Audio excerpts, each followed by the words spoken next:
Olá, meu querido irmão, olá, minha querida irmã, graça e paz, tudo bem? Aqui estamos nós outra vez com o nosso discipulado, projeto do irmão Leandro, que traz para você estas videoaulas sobre a teologia básica dos principais doutrinas das Sagradas Escrituras. Irmãos, nós estamos no assunto do dízimo e oferta. Estamos falando a respeito de dízimos e oferta. Eu estou trazendo esse conhecimento para você, para a honra e glória do Senhor. Nós já estudamos sobre o dízimo lá na primeira aula. O que seria o dízimo? O que é um dízimo? O que a palavra dízimo significa lá no seu termo original, né? O que é o dízimo lá no hebraico? Nós vimos no termo, na etimologia do termo, da palavra, o que significa a oferta. Nós vimos que quando você é fiel a Deus e quer honrar a Deus, você dá o dízimo, devolve o dízimo. Agora, quando você quer adorar a Deus, prestar a Deus a sua adoração, a sua gratidão, você dá a oferta. Você viu isso, né, meu irmão? Louvado seja o nosso Deus, nós estamos aprendendo as doutrinas das Sagradas Escrituras sistematicamente. Isso é um aprendizado sistemático, ou seja, ordenado, estruturado, um passo após o outro, para a honra e glória do Senhor. Nessa segunda parte, nós vamos ver dízimos e oferta agora no Novo Testamento. Jesus e a prática do dízimo aqui, ó. Aleluia! Glória a Deus, estamos cada dia ficando mais familiarizado com a nossa Bíblia, com o nosso texto sagrado, né, irmãos? Pega a sua Bíblia para nós estudar, vai lá, folheia sua Bíblia, tenha afinidade com ela, e eu sei também que nós estamos ficando mais unidos através desses vídeos. Eu estou aí juntamente com você na sua casa, e isso para mim é um prazer estar contigo, poder passar para você um pouquinho do que eu aprendi, viu, meu irmão? Jesus e a prática do dízimo. Jesus se referiu ao dízimo duas vezes ali, irmãos. No texto onde conta a história de Jesus, da vida do nosso bom mestre, duas vezes ele traz a menção do dízimo. Lá em Mateus 23.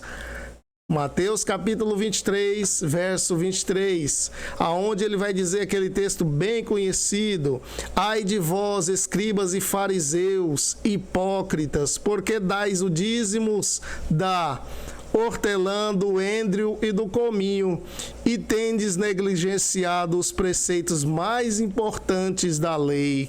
O que é? Eles davam o dízimo da hortelã, do endro e do cominho, mas eram negligentes à justiça, à misericórdia e à fé. Aí Jesus vai falar: vocês devem praticar estas coisas sem omitir aquelas. Tá vendo, irmãos? Lucas também, Jesus comentou sobre o dízimo naquela passagem do publicano e aquele fariseu que era um homem soberbo. Ali está Lucas capítulo 18, verso 9 ao 14. Redisse também essa parábola a uns que confiavam em si mesmo, crendo que eram justos, e desprezavam os outros. Dois homens subiram ao templo para orar. Um era fariseu e o outro publicano. O fariseu, estando em pé, orava consigo desta maneira: ó Deus, graça te dou, porque não sou como os demais homens, roubadores, injustos, adúlteros, nem ainda como este publicano. Eu jejuo 2 vezes na semana e dou os dízimos de tudo quanto possuo. Olha só a soberba do fariseu, irmãos, orando com soberba. Agora o publicano disse, porém, estando em pé, ele de longe nem ainda queria levantar os olhos ao céu, mas batia no peito dizendo: ó Deus, tem misericórdia de mim, pecador.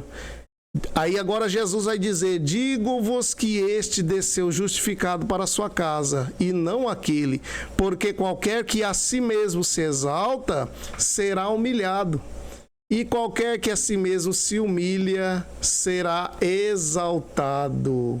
Eu quero abrir um parêntese aqui só para nós comentar esse texto, que nós vemos muito por aí as pessoas dizendo, muitos pregadores que dizem, aqueles que são humilhados serão o quê?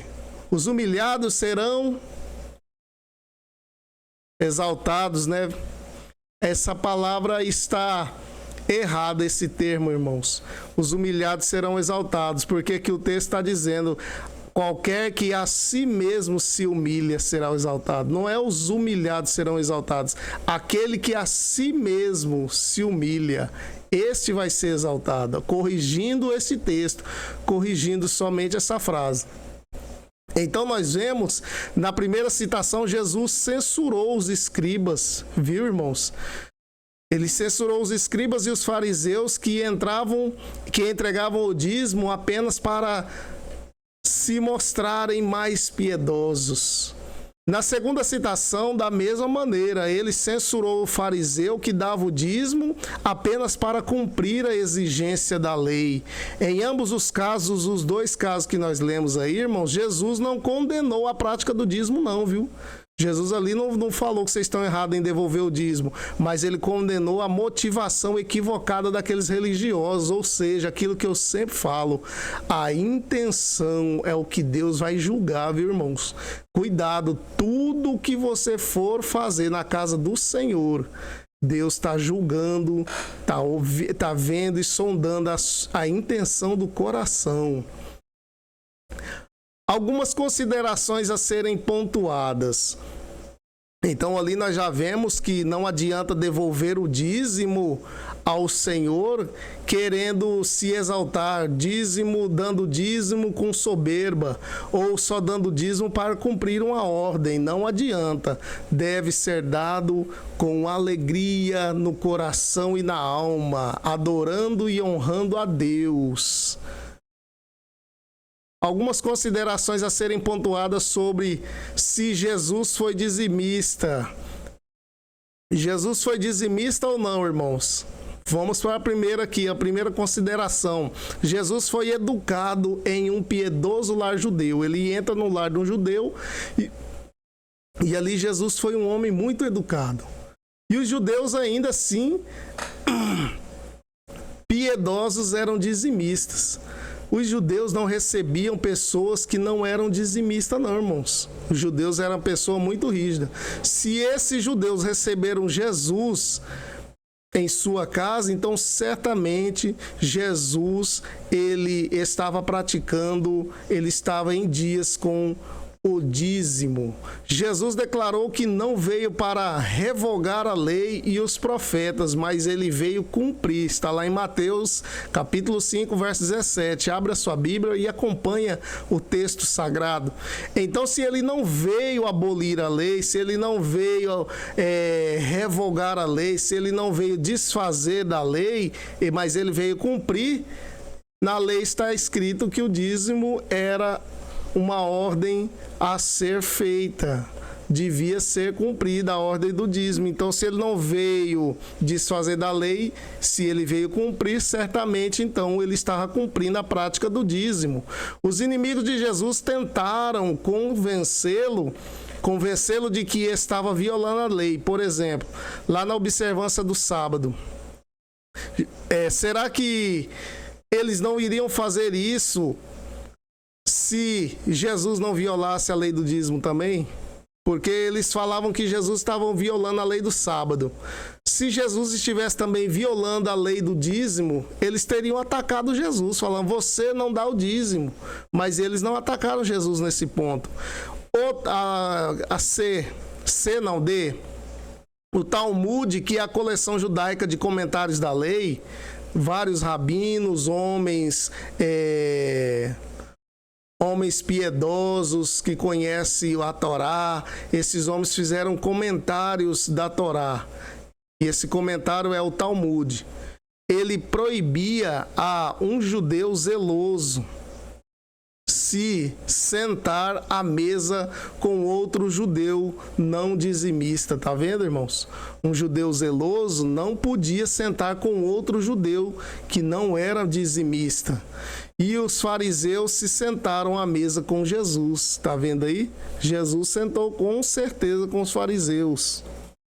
Até mesmo as pessoas, quando viram Jesus sentado com fariseus, ficaram escandalizados. Então, sem dúvida, Jesus não só praticou o dízimo, como também foi além dele, né, irmãos? Paulo e a prática da contribuição financeira. Agora nós falamos de Jesus, agora vamos falar da igreja. Entendeu, irmãos? Paulo e a prática da contribuição. Entenda isso aqui, ó, contribuição financeira. É preciso ter em mente que a prática comum e constante do dízimos e das ofertas era aceita pelas igrejas do primeiro século. Portanto, não há maiores preocupações de orientá-los especificamente sobre o assunto. Ou seja, as pessoas, os irmãos, sabiam muito bem o que significava o dízimo. Então, Paulo não precisava perder tempo em ficar ordenando os irmãos, cobrando os irmãos acerca do dízimo.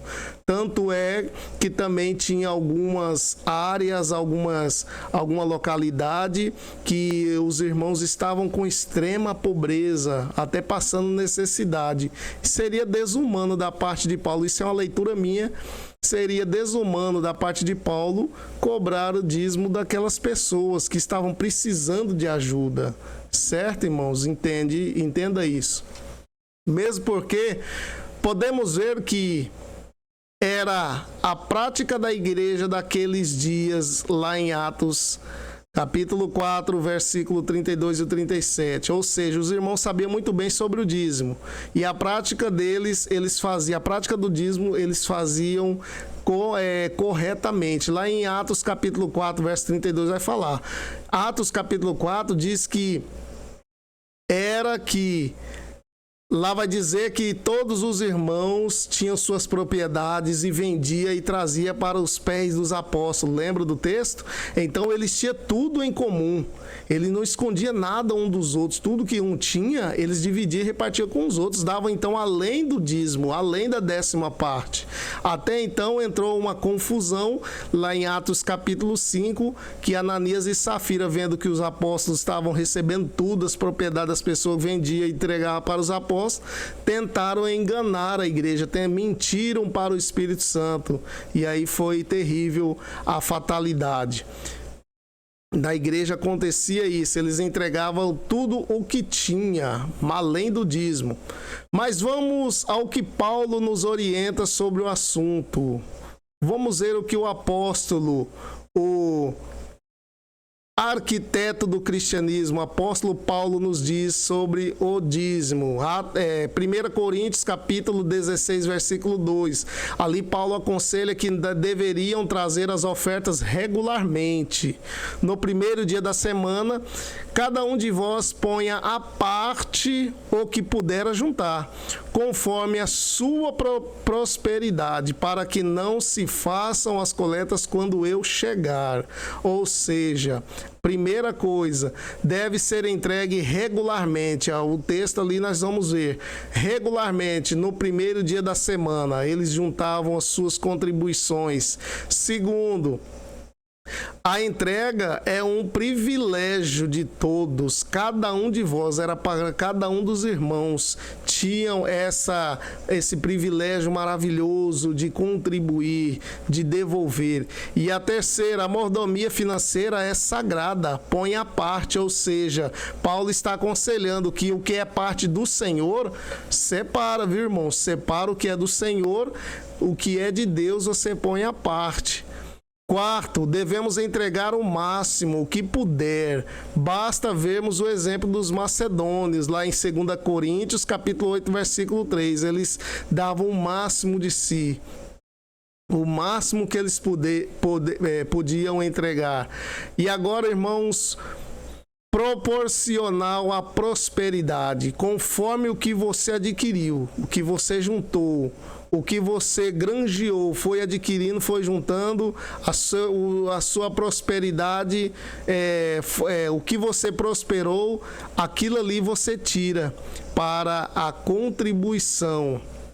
O princípio da mordomia cristã, irmãos, é extremamente justo, viu? Porque ele é orientado por Deus em sua palavra. Isso não é pecado, não. A mordomia cristã, não, viu, irmãos? Isso aí está na palavra de Deus. É o que eu estou passando para a igreja. Porque cada um contribuía no que tiver prosperado. É o que o Senhor estabeleceu lá no Antigo Testamento também. Paulo, ele traz uma figura semelhante ao do Antigo Testamento, uma ordem, como se fosse ordenando a mesma coisa que estava no Antigo Testamento. Lá quando a palavra de Deus diz que quem recebera ouro, traria ouro. Quem recebera prata, traria prata. Ou aqueles que recebera de pele de ovelha ou pele de cabra, traziam então pele de ovelha e pele de cabra. O que ele houver prosperado. Próximo. Nós temos aí o primeiro, segundo, terceiro, quarto, quinto, agora o sexto, né? É o reconhecimento da graça de Deus sobre nós, irmãos. 1 Coríntios capítulo 8, versículo 1. Reconhecendo a graça de Deus. A graça de Deus. É pela graça que nós somos salvos, irmãos. Reconhecendo a salvação. Reconhecendo esta graça que nos alcançou. Também nós fazemos a contribuição. E eles também faziam suas contribuições. Sétimo, devemos fazê-lo voluntariamente. Os cristãos faziam voluntariamente. Lá em 2 Coríntios capítulo 8, verso 3. Porque, segundo o seu poder, o que eu mesmo testifico, e ainda acima do seu poder, deram voluntariamente. Está falando do texto da contribuição. Agora o último, só entendemos o princípio se antes nos entregarmos ao Senhor. Aquela pessoa que se entregou a si mesmo ao Senhor, essa pessoa vai entender o princípio. Quando você vê que nós devemos entregar voluntariamente na palavra, lemos lá na palavra que cada um davam voluntariamente, só voltando nesse tópico, você deve entender que o dízimo é ato espontâneo, irmãos. Não existe essa da igreja cobrar dízimo, obrigar a ovelha a dar o dízimo ou devolver o dízimo. Isso é antibíblico. Isso é um erro, irmãos, porque Deus não obriga ninguém a devolver. A pessoa quer honrar Deus com dízimo, Deus não obriga ninguém a honrar Ele. Deus recebe a honra pela sua própria glória, pela sua própria magnificência, pela sua glória, pela sua grandeza. Nós reconhecemos a soberana e gloriosa presença de Deus, pessoa de Deus. Nós reconhecemos a pessoa do Pai, a pessoa do Filho, a pessoa do Espírito Santo. Então nós honramos a Ele.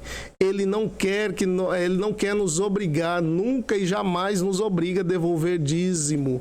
Viu, irmãos? É reconhecimento, é voluntariedade, ato voluntário. Só entendemos o princípio se antes nós nos entregarmos ao Senhor também, viu, irmãos?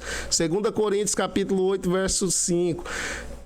E não somente fizeram como nós esperávamos, mas a si mesmos, está falando dos irmãos lá, a si mesmos se deram primeiramente ao Senhor e depois a nós pela vontade de Deus. Eles primeiramente se deram a Deus.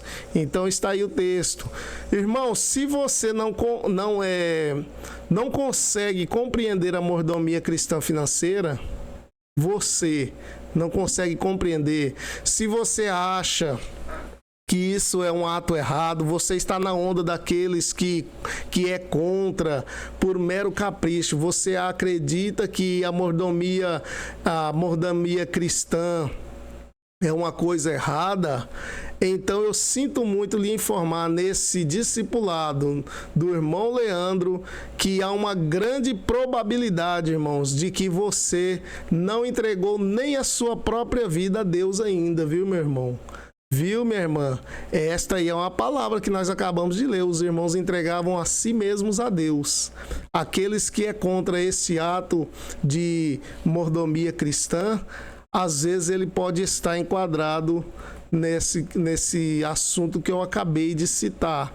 A prática do dízimo hoje, falamos do dízimo no tempo de Jesus, do dízimo no tempo da igreja, o apóstolo Paulo instituindo o dízimo, instituída a contribuição, instituída as ordenanças de oferta. Agora nós vamos trazer para os nossos dias. Se hoje ainda nós temos a obrigação, se hoje nós temos essa honra com Deus de devolver o dízimo, se hoje ainda o dízimo faz parte do Novo Testamento ou se ficou só para o Antigo Testamento, a prática do dízimo é recebida hoje ainda ou não é? Deus aceita ou não aceita? Vamos ver isso agora, irmãos. O autor da Epístola aos Hebreus escreveu: e aqui certamente tomam o dízimo homens que morrem. Ali, porém, aquele de quem se testifica que vive. Lá em Hebreus capítulo 7, versículo 8. O ensino principal de Hebreus 7 é que o sacerdócio de Cristo é superior ao sacerdócio levítico, irmãos. Pois é um sacerdócio da ordem de Melquisedeque. Melquisedeque é uma figura de Cristo lá no Antigo Testamento, viu, irmãos? O autor usou Gênesis 14, verso 18 ao 24, lá na passagem de Abraão, devolvendo o dízimo, ou adorando a Deus com dízimo, servindo a Deus com dízimo, ato espontâneo com Deus. Ele usou esse texto e também Salmo 110, verso 4, lá na ordem de Melquisedeque, que é uma ordem sacerdotal celestial. Ele usa esses dois termos na sua argumentação. Embora o foco principal do texto não seja o dízimo, viu, irmãos? Tudo o que o texto fala sobre o dízimo é evidente e verdadeiro. Na argumentação do autor de Hebreus, há somente dois tipos de sacerdócio: o de Levi, que é o mosaico da lei, e o sacerdócio de Melquisedeque, que é da promessa, irmãos, que é superior definitivo e da mesma natureza de Jesus Cristo. Mesmo com a mudança da lei, peculiar a mudança de sacerdócio, em ambos os sacerdócios a entrega de dízimos, viu? Mesmo com a mudança da lei, ou seja, a lei de Moisés, ali ela ficou no Antigo Testamento.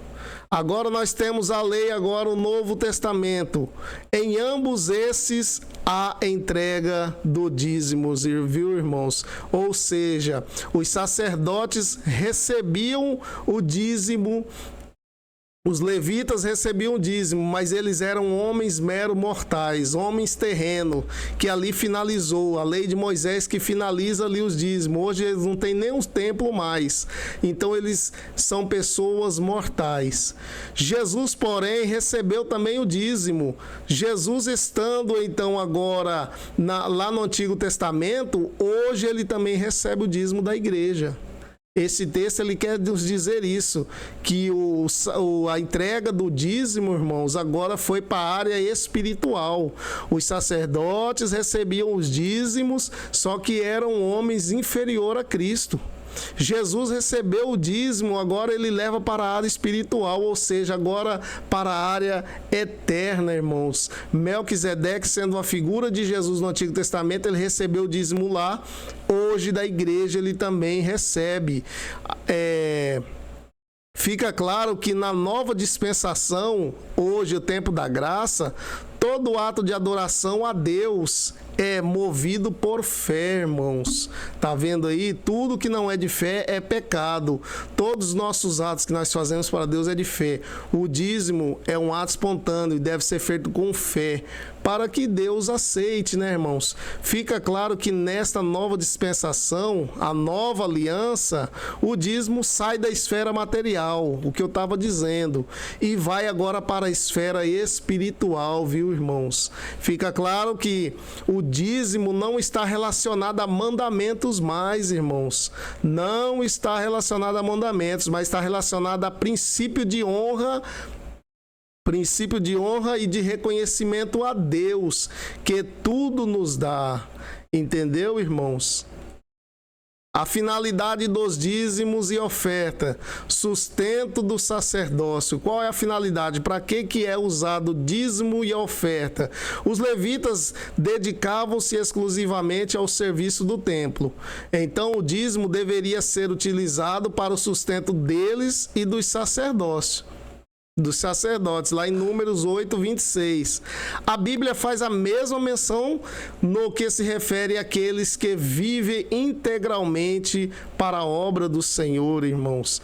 O Novo Testamento vai ensinar que as ofertas, contribuição, dízimo, tudo que entrar para a casa do Senhor é para a manutenção da obra e para a sobrevivência dos obreiros, para o pagamento do salário dos obreiros, para o sustento dos obreiros, irmãos. Em 1 Timóteo, capítulo 5, versículo 17 e 18, vai nos dizer o seguinte, que os presbíteros que governam bem sejam estimados por dignos de duplicada honra, ou seja, duplo honorário, principalmente os que trabalham na palavra e na doutrina, ou seja, os que ensinam as ovelhas, que ensinam o rebanho, esses devem receber duplicado, ou seja, os salários dele deve ser duplo, deve ser dobrado, irmãos, porque diz a Escritura, não ligarás a boca ao boi que debulha, digno é o obreiro de seu salário, ou seja, não feche a boca do obreiro. O obreiro precisa de sustento, irmãos.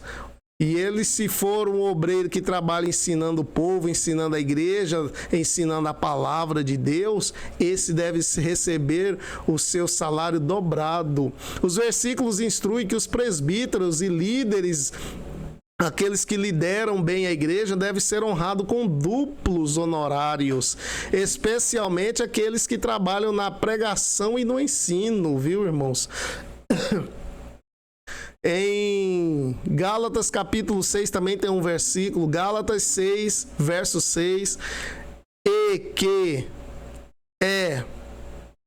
o que é instruído na palavra, reparta de todos os seus bens com aquele que o instrui. Você é instruído na palavra, reparta com o seu pastor, com o seu ensinador, com o seu professor, com o seu mentor da sua igreja. Tudo você agora reparte com aquele que te ensina. Então, as contribuições financeiras da casa de Deus é sim para o sustento daqueles que se dedicam integralmente ao altar, viu, irmãos?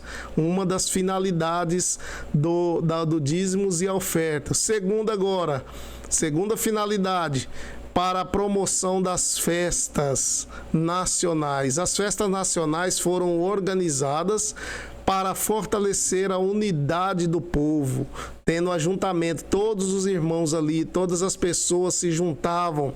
Então aquelas pessoas, quando se juntam, fortaleciam mais a união, a unidade do povo. Está lá em Deuteronômio, capítulo 14, verso 22 a 27. Então, os dízimos também eram para fazer essas festas, viu, irmãos? Como em todas as festas, as despesas surgem. Os dízimos mantinham os encontros nacionais que alegravam o povo de Deus.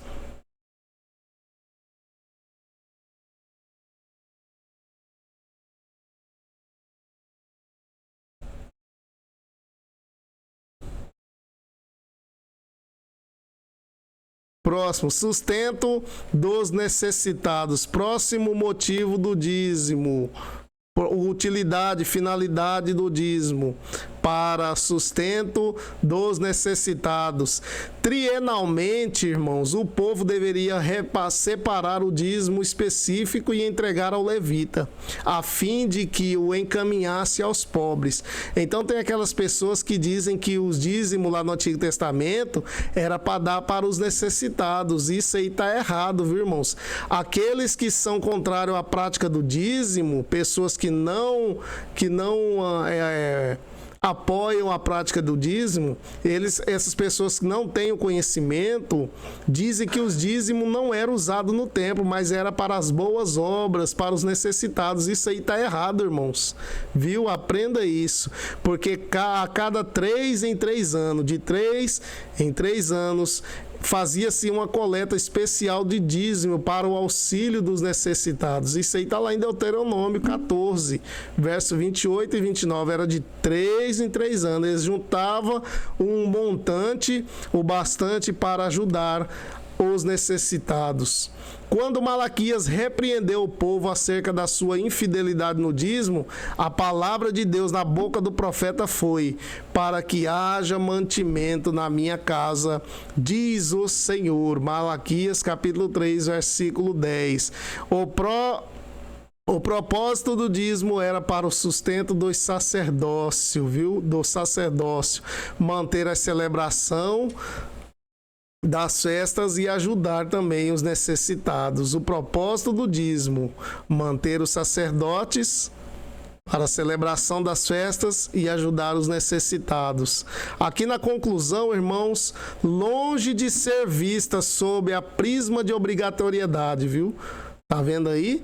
Não é obrigatório, não pode se exigir dos membros a devolução, a entrega do dízimo. Não pode se obrigar, não é obrigatório, mas é ato espontâneo. A participação financeira é considerada como um elevado privilégio da nova vida. Nós temos o privilégio de devolver a Deus este dinheiro, uma parte do dinheiro que Ele nos abençoa, irmãos. É um privilégio nós fazer isso para Deus. Por isso não é obrigado. Através da contribuição financeira, o crente reconhece que Jesus é o Senhor da sua vida e demonstra isso. Ao mesmo tempo, o grau de sua identificação com Cristo e de envolvimento com o reino de Deus aqui na terra. Louvado seja o nosso Deus. E essa última frase: dízimo gera proteção. Oferta opera para multiplicação e sacrifícios. Oferta opera para multiplicação e sacrifícios geram milagres sobrenaturais. Meu irmão, é um prazer estar com você. Deus te abençoe.